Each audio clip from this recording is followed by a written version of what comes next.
नमस्कार दोस्तों, मैं अनुरुद्ध यादव द उदय अकेडमी के ऑनलाइन प्लेटफॉर्म पर आप सभी का हार्दिक स्वागत एवं अभिनंदन करता हूं दोस्तों। और उम्मीद करता हूं कि आप सभी लोग स्वस्थ और सकुशल होंगे, पढ़ाई लिखाई बेहतर ढंग से चल रही होगी। दोस्तों, जैसा कि देखा जाए, रविवार को आप लोगों ने एसएससी की टेस्ट सीरीज दी है और उसमें कौन कौन से सेगमेंट से कितने क्वेश्चन हैं, उन्हीं सेगमेंट के साथ मैं आपके बीच हाजिर हूँ। जो मेरा सेगमेंट है वो ज्योग्राफी और करंट अफेयर्स का है और इसी के अंतर्गत सबसे पहले हम लोग जाकर करंट अफेयर से संबंधित सवालों को देखेंगे कि जो सवाल पूछे गए हैं उसके आंसर क्या होंगे और इसी के आधार पर आप लोग अपने सवालों को मिला सकते हैं। और यह एक बेहतरीन विकल्प है। अगर मैं आप लोगों को आंसर की दे देता तो आप लोगों को बेहतरीन एक्सप्लेनेशन जो है नहीं मिल पाता, आप लोग आंसर की मिलाते या नहीं मिलाते।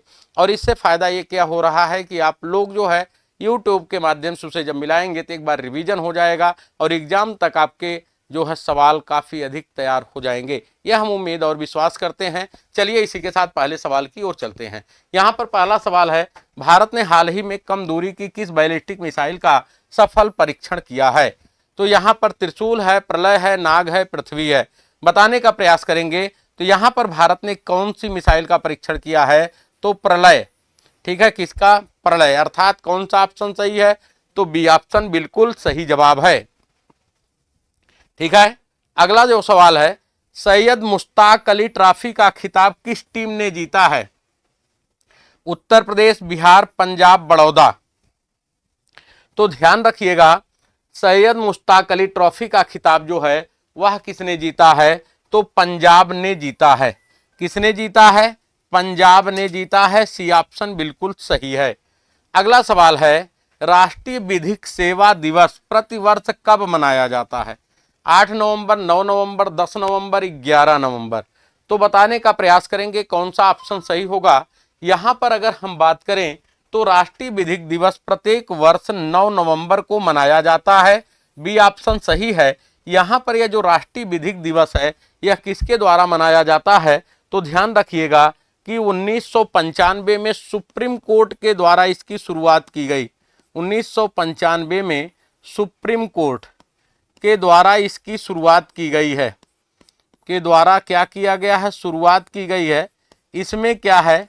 इसमें कमजोर वंचित लोगों को न्याय दिलाने के लिए, कमजोर और वंचित लोगों को न्याय दिलाने हेतु इसका जो है इसकी शुरुआत की गई। किसके द्वारा?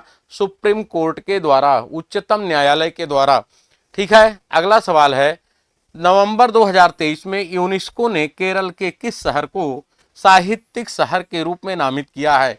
कोच्चि, कोझिकोड, कोल्लम, अल्पुझा। तो यहां पर अगर देखा जाए तो कौन सा ऑप्शन सही होगा? यहां पर कोझिकोड को। ध्यान रखिएगा, भारत में यह सम्मान पाने वाला यह भारत का पहला शहर है। कौन सा? कोझिकोड। ठीक है, अगला सवाल है आपका, निम्नलिखित में से किसने formula 1 Mexico City Grand Prix 2023 जीता है? Michael Schumacher, Charles Leclerc, Hermanos Rodriguez, Max Verstappen. तो बताने का प्रयास करेंगे कौन सा ऑप्शन सही होगा। तो यहां पर अगर देखा जाए मैक्स वेस्टपेन। ठीक है, यहां पर डी ऑप्शन बिल्कुल सही जवाब है। ठीक है, चलिए अब इसके बाद भूगोल आ गया है। कह रहा है प्रधान यामोत्तर गुजरती है, यानी यह जीएमटी की बात कर रहा है, अंतरराष्ट्रीय मानक समय रेखा की। अल्जीरिया से, फ्रांस से, नाइजीरिया से, पुर्तगाल से। सही उत्तर का चयन नीचे दिए गए कूट से करिए। 1 एवं 2, 2 एवं 3, 3 एवं 4, 1 एवं 3। तो ध्यान रखिएगा, यूरोप की अगर हम बात करें तो यह यूके, फ्रांस और स्पेन से गुजरती है। स्पेन से गुजरती है यह तो जो है यूरोप महाद्वीप से। और जैसे ही अफ्रीका महाद्वीप में आती है तुरंत यहाँ पर क्या होता? अल्जीरिया, माली। तो यहाँ पर हमारा विकल्प मिल गया फ्रांस और अल्जीरिया, यानी 1 और 2 से, फ्रांस से। ठीक है, तो यानी कौन सा ऑप्शन हो जाएगा? 1 एवं 2।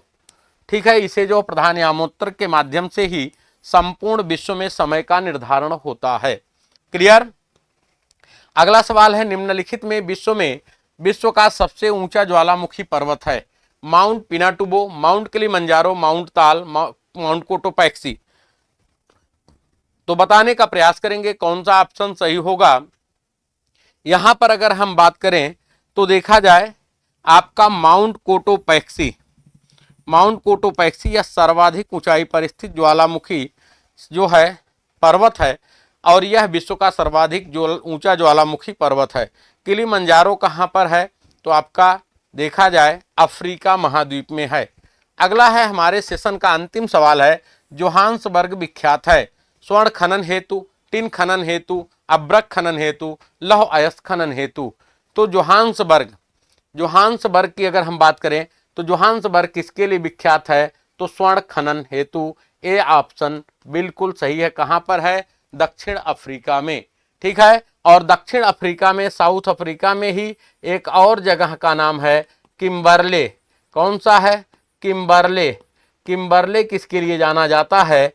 तो हीरा खनन हेतु। किसके लिए? हीरा खनन हेतु जाना जाता है। तो मित्रों हमारे सेशन में बस एसएससी के जीएस में इतना ही था। फिर अगला सेशन आपको क्रमशः सारे टीचर कराएंगे। दीजिए हमें इजाजत। आज के लिए बस इतना ही। धन्यवाद, नमस्कार, जय हिंद।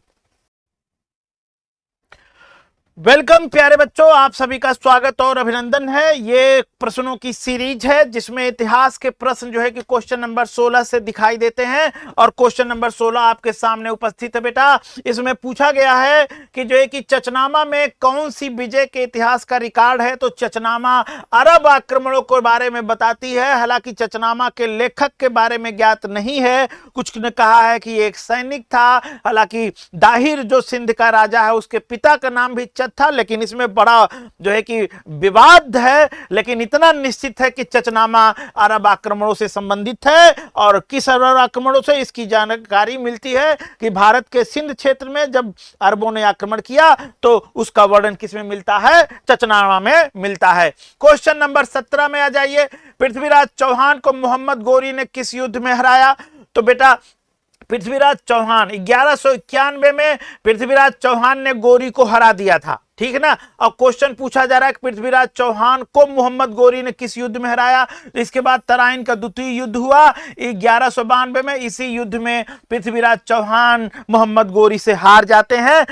तो आपको मैं बता दूं कि प्रथम युद्ध में मोहम्मद गोरी को पृथ्वीराज चौहान ने बंदी बना लिया था, लेकिन राजपूती आन बान शान और नैतिकताओं का वास्ता देते हुए जो है कि मोहम्मद गोरी पृथ्वीराज चौहान के चंगुल से छूटने में कामयाब रहा। और यह बहुत बड़ी कूटनीतिक भूल थी पृथ्वी साहब की। और 1192 में जब पृथ्वीराज चौहान को मोहम्मद गोरी ने बंदी बनाया तो उसने पृथ्वीराज चौहान को छोड़ा नहीं। ठीक है, आगे बढ़िए। Question number 18, society of Jesus जिसके अनुयायी जेsuit कहलाते थे, किसने स्थापित की थी? तो इग्नाटियस लोयोला ने बेटा इसकी स्थापना की थी। और इसकी जो स्थापना की है उन्होंने 1540 के आसपास में इसकी स्थापना होती है बेटा। और ये आप जानते हैं कि ये एक तरह से कैथोलिक पोप को अपने जो है कि जो चर्च है ईसाई उसके दो भाग हैं, एक कैथोलिक दूसरा प्रोटेस्टेंट। तो ये जो है ये कैथोलिक के जो है कि अनुयायी थे, प्रोटेस्टेंट के नहीं। ठीक है, ये पोप को अपना आदर्श मानते हैं और लगभग 112 देशों में इन्होंने अपने सिद्धांतों का प्रचार प्रसार किया। क्वेश्चन नंबर 19, सत्याग्रह के संबंध में निम्नलिखित कथनों पर विचार कीजिए। इसका प्रथम प्रयोग गांधी जी द्वारा दक्षिण अफ्रीका में किया गया, एकदम सही बात। इसका प्रथम प्रयोग भारत में चंपारण में किया गया, यह भी एकदम सही बात है। ये दोनों बेटा सही हैं। 1906 में जोहान्सबर्ग में गांधी ने आप देखेंगे तो प्रथम सत्याग्रह किया था। जोहान्सबर्ग में किया था। और ये चंपारण आप जानते हैं बेटा बिहार में है। और 1917 में बिहार के चंपारण में इन्होंने सत्याग्रह का प्रथम प्रयोग किया था। ये अपने आप में बड़ी बात है। आगे बढ़िए। क्वेश्चन नंबर 20, नियोक्त में से किसने अखिल भारतीय दलित महावर्ग की स्थापना 1920 में की थी? तो बाबा साहब भीमराव अंबेडकर। दलितों में राजनीतिक चेतना जगाने के लिए, दलितों को समाज की मुख्य धारा के साथ चलने के लिए उन्होंने यह संगठन बनाया था।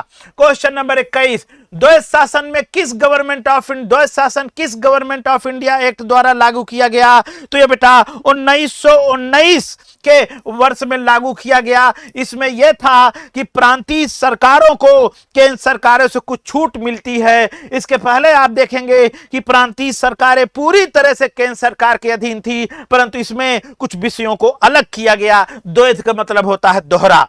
क्वेश्चन नंबर 22, किस चार्टर एक्ट से चीन के साथ ईस्ट इंडिया कंपनी का व्यापारिक एकाधिकार समाप्त होता है? तो वो बेटा 1833 का चार्टर एक्ट है जिसके साथ यह कार्रवाई की जाती है।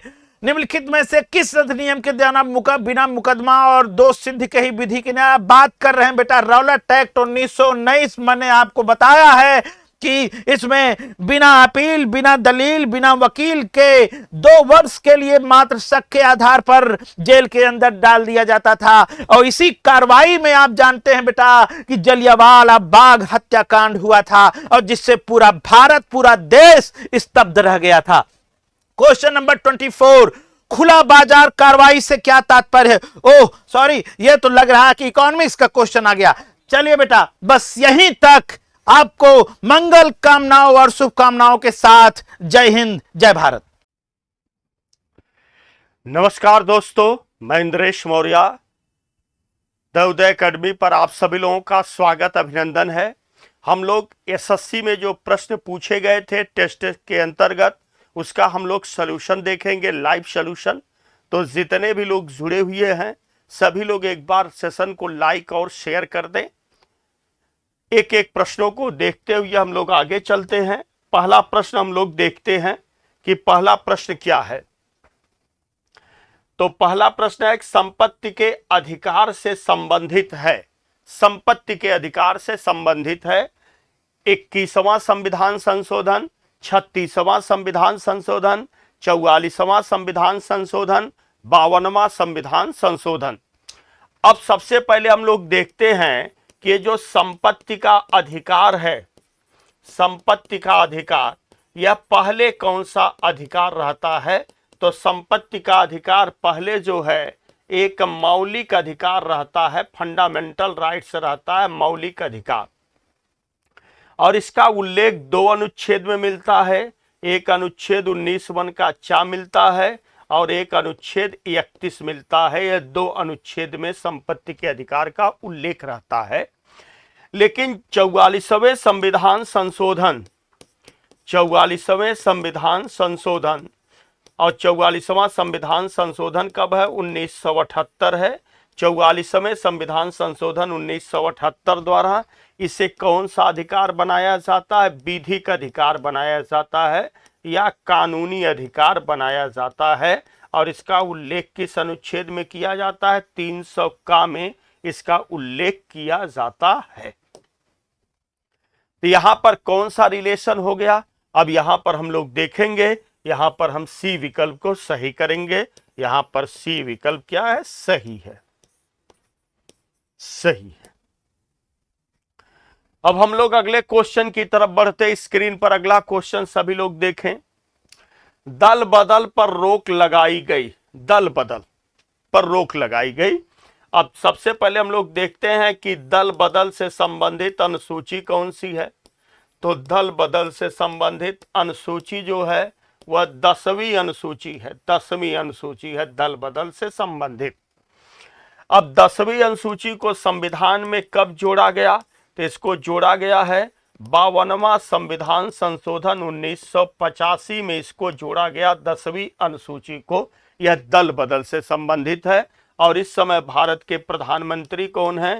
तो इस समय भारत के पीएम है राजीव गांधी के समय यह लाया गया। राजीव गांधी इस समय भारत के प्रधानमंत्री हैं, राजीव गांधी हैं। यहाँ पर दल बदल से संबंधित कौन सा है? 52वां संविधान संशोधन है, 1985 है। यहाँ पर कौन सा विकल्प सही है? यहाँ पर बी विकल्प सही है। अब अगला क्वेश्चन स्क्रीन पर हम लोग देखते हैं। मताधिकार की आयु 21 वर्ष से घटाकर 18 वर्ष कब किया गया?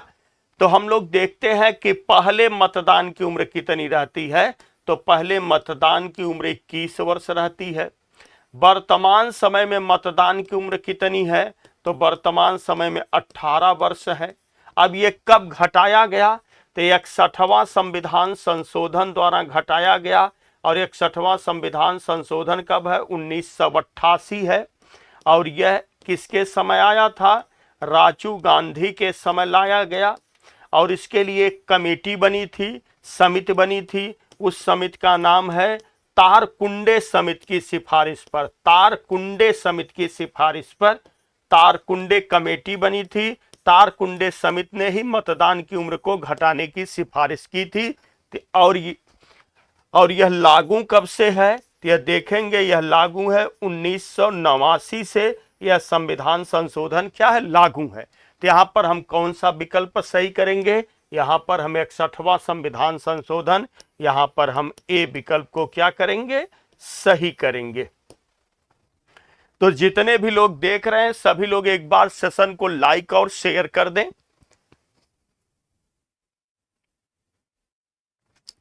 अब इसके बाद अगला क्वेश्चन हम लोग देखते हैं, मौलिक कर्तव्यों को कब जोड़ा गया। तो संविधान में पहले मौलिक कर्तव्य का उल्लेख नहीं रहता है, इसे बाद में जोड़ा जाता है। और इसका भाग कौन सा, अगर हम भाग देखेंगे तो इसका भाग 4 का है। यदि हम अनुच्छेद की बात करेंगे तो इसका अनुच्छेद है 51 का है, 51 का है। और मौलिक कर्तव्य को कब जोड़ा जाता है, 42वां संविधान संशोधन 1976 में मौलिक कर्तव्य को जोड़ा जाता है।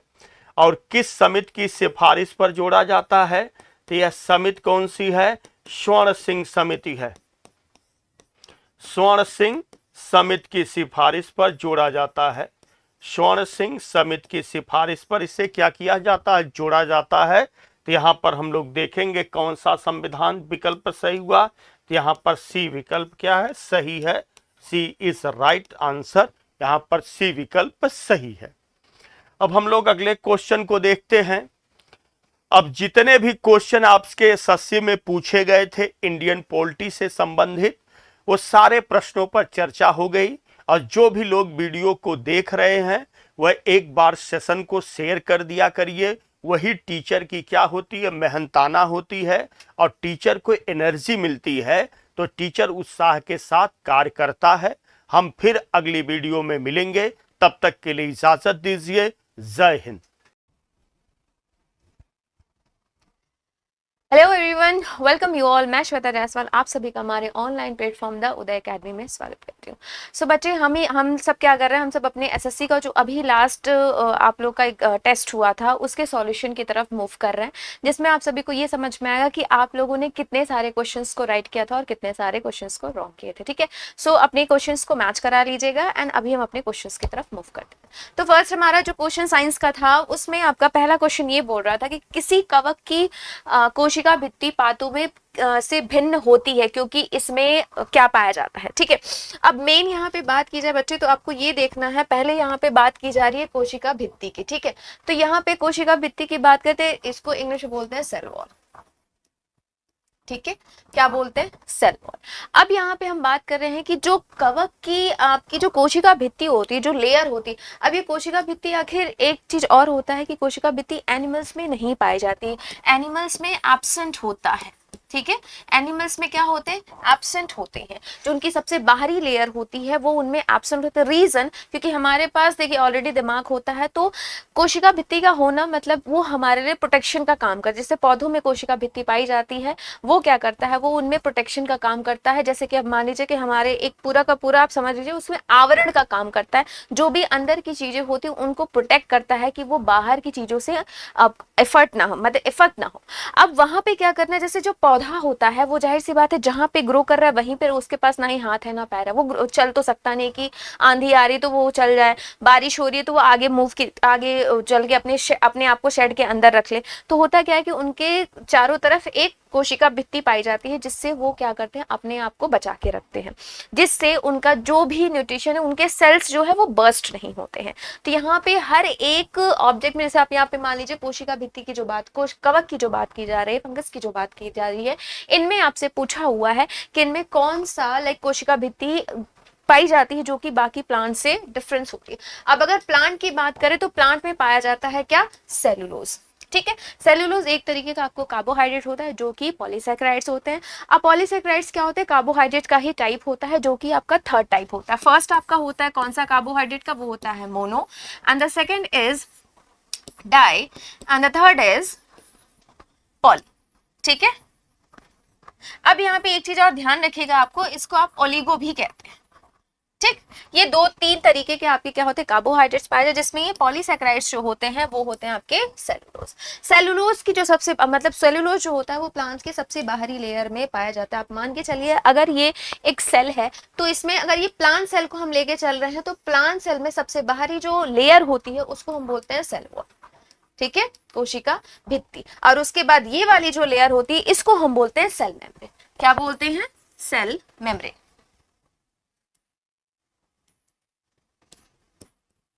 सेल मेम्ब्रेन जो कि क्या करते हैं, जो भी इनके सेल के अंदर जो भी न्यूट्रिशन वगैरह इंटर करते हैं, कौन सा न्यूट्रिशन, कौन से आपके आयंस अंदर जाएंगे, क्या बाहर आना है, वो सबको सब कौन डिसाइड करता है? सेल मेम्ब्रेन डिसाइड करते हैं, ठीक है।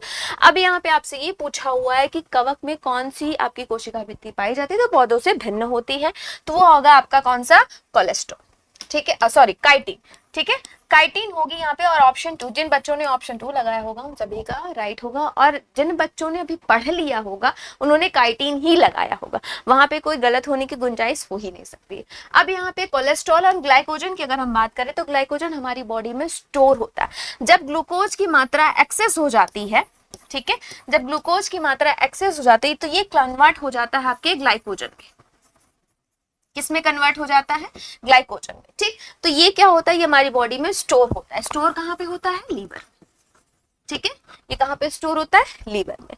और यहाँ पे अगर हम कोलेस्ट्रॉल की बात करें तो कोलेस्ट्रॉल आपके फैट का ही दूसरा पार्ट हो, मतलब आप ये कह सकते हो उसके एग्जांपल्स लाइक उनके डेरिवेटिव्स होते हैं, उनके प्रकार होते हैं, जिसमें अगर हम कोलेस्ट्रॉल हमारी बॉडी के लिए बहुत ज्यादा एसेंशियल है। फर्स्ट थिंग वहाँ पे कोलेस्ट्रॉल हेल्प करता है विटामिन डी के फॉर्मेशन में, ठीक है, विटामिन डी के फॉर्मेशन में। कोलेस्ट्रॉल जो कि हमारी बॉडी में डीहाइड्रोकोलेस्ट्रॉल होता है, वो जैसे ही क्या होती है, ये जो सूर्य की किरणें हमारे बॉडी पे पड़ती है तो ये आपके जो डीहाइड्रोकोलेस्ट्रॉल होते हैं ये धीरे धीरे कन्वर्ट होते हैं किसमें? विटामिन डी के, जो कि हेल्प भी करता है कैल्शियम के एब्सॉर्प्शन। तो यहाँ पे जो आपका बच्चे ऑप्शन राइट हो जाएगा वो हो जाएगा आपका काइटिन, ठीक। तो हम चलते हैं नेक्स्ट क्वेश्चन पे। जिन बच्चों ने काइटिन लगाया होगा बच्चे सभी का यहाँ पे राइट होगा। चल यहाँ पे नेक्स्ट हम बात करते हैं मानव शरीर में तंत्रिका कोशिकाओं द्वारा विद्युत संकेत आंतरिक किए जाने के लिए निम्नलिखित में से कौन सा तत्व आवश्यक है। अब यहाँ पे आपसे ये पूछ रहा है कि तंत्रिका कोशिका की बात की जा रही है, ठीक है, और उसमें जो आपके इम्पल्स भेजे जाते हैं, जो विद्युत संकेत भेजे जाते हैं, उसके लिए कौन सा मिनरल एसेंशियल है, कौन सा मिनरल जरूरी होता है।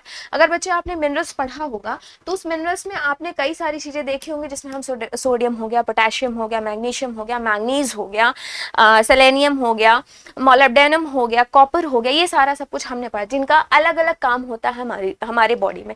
इन सारे खनिज के द्वारा ही हमारी बहुत सारी एक्टिविटी बॉडी की चलती है। अगर ये हमारी बॉडी में कम हो तो वहां पे डिफिशियंसी के कारण आप ये कह सकते हो कि इवन ब्लड सर्कुलेशन भी फ्लक्चुएट कर सकता है, बीपी भी फ्लक्चुएट कर सकता है, ठीक है।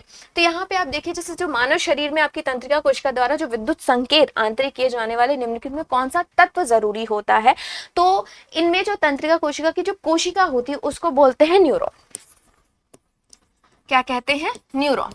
एक न्यूरॉन से दूसरे क्योंकि जो हमारी बॉडी में मैसेज भेजने का काम करते हैं वो करते हैं न्यूरॉन्स।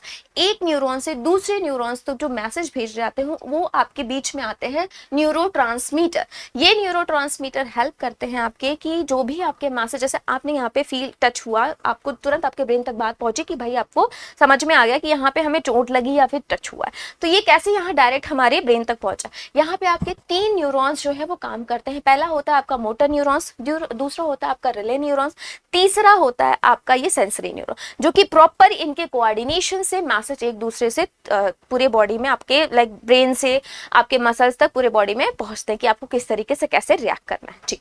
उसके बाद क्या होता है कि उनके बीच में कुछ ऐसे मिनरल्स पाए जाते हैं जो कि वहां पे उस इम्पल्स को चलाने के लिए हेल्प करते हैं। न्यूरोट्रांसमीटर में क्या होता है कि एक लिक्विड तरीके का होता है। जब आप एक दो न्यूरॉन जैसे अब मान लीजिए एक न्यूरॉन का सेल ये है, एक न्यूरॉन का सेल और आप इनके बीच में जो एक लिक्विड होता है जिसको न्यूरोट्रांसमीटर कहते हैं, उनमें जो खनिज पाया जाता है वो होता है, एक तो होता है आपका सोडियम और दूसरा होता है आपका पोटेशियम, ठीक है। तो इन बच्चे में आपने अगर ऑप्शन लगाया होगा बेटा सोडियम तो आपका राइट होगा, दैट ऑप्शन 2। और उसके साथ साथ एक हार्मोन भी होता है जो कि न्यूरोट्रांसमीटर की तरह काम करता है, उसको हम बोलते हैं डोपामाइन।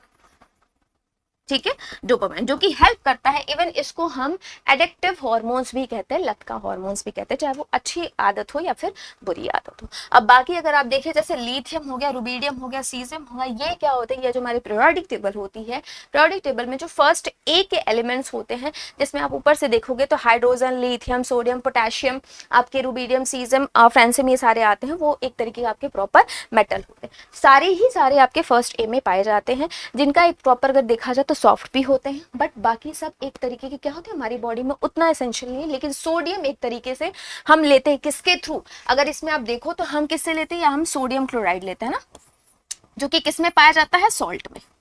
मैक्सिमम आप सॉल्ट में पाए, जिसमें आप सोडियम यहाँ पे देख लीजिए, कुछ अमाउंट में मिल्क में भी पाया जाता है, सी फूड्स होते हैं वहां भी पाए जाते हैं। ठीक, तो जिसके थ्रू हमारी बॉडी में आप ये कह सकते हो कि सोडियम सिर्फ यही नहीं, बल्कि आप ये कह सकते हो जो हमारा लो ब्लड प्रेशर होता है या फिर बीपी को जो रेगुलेट करना होता है, अगर सोडियम की मात्रा बढ़ी तो हमारा बीपी फ्लक्चुएट करके ऊपर हो जाता है, और अगर यहीं पे अगर आप मान लीजिए कि सोडियम की मात्रा घटी तो बीपी जो है वो लो हो जाता है। और इस सोडियम को भी कंट्रोल करने के लिए पोटेशियम बहुत जरूरी है, मतलब पोटेशियम ही क्या करता है, सोडियम को ऑपरेट करता है। सो बच्चे यहाँ पे आप ध्यान रखिएगा कि क्या होगा, सोडियम। ठीक, चलिए नेक्स्ट क्वेश्चन पे चलते हैं। नेक्स्ट, फेफड़ों में ऑक्सीजन कृत होकर रुधिर कहाँ जाता है, तो बायालिन, बायानीला, डायालिन और डायनिल। यहाँ पे देखिए बस बहुत शॉर्ट में आपको बताते हैं, ये आप समझ लीजिए ये आपका लंग्स है, ठीक है, लंग्स है। तो लंग्स से जो आपका ब्लड आता है वो यहाँ से ऑक्सीजन को कैरी करता है, क्या करता है, यहाँ पे ऑक्सीजन को कैरी करता है। नॉर्मल सा यहाँ पे आप छोटा सा आप हार्ट का बॉक्स बना लीजिए, जिसमें आपको पता है कि इसके 4 चैम्बर होते हैं। ठीक है, ये आपका लेफ्ट पोर्शन हो गया, ये आपका राइट पोर्शन हो गया।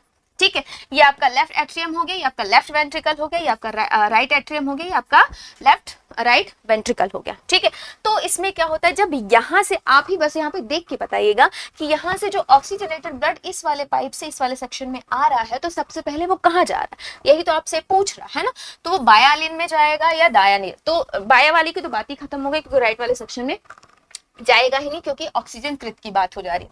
अब ऑक्सीजन कृत का क्या मतलब होता है कि उसमें ऑक्सीजन की मात्रा ज्यादा होगी। ठीक है, तो इसमें आपका ये हो सकता है कि डायालिन हो सकता है या फिर डायानिल। तो उसमें आपका क्या होगा, लेफ्ट एट्रियम मतलब डायान, यहां से होते हुए फिर लेफ्ट वेंट्रिकल से होते हुए पूरी तरीके से आपकी बॉडी में मूव करता है।